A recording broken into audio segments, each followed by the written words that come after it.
ইনসুইংয়ের জন্য সেমভাবেই আউটসুইং এবং ইনসুইংয়ের খুবই সিমিলার গ্রিপ, খালি একটু তোমার এই সোজা সিমটাকে যদি তুমি ধরে তোমার ডান দিকে একটু ঘুরিয়ে দাও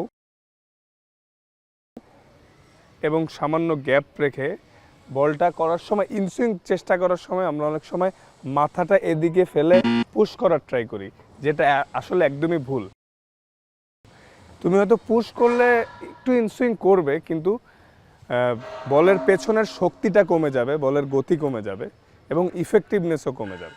তো ইনসুইংয়ের জন্য আমি মনে করি এভাবে করে ধরে সোজা রিলিজই থাকবে, জাস্ট স্লাইডলি রিস্টটা এদিকে থাকবে রাইটি ব্যাটসম্যানের ফাইন লেগের দিকে, এবং বলটা সিমে পড়াটা অনেক ইম্পর্ট্যান্ট।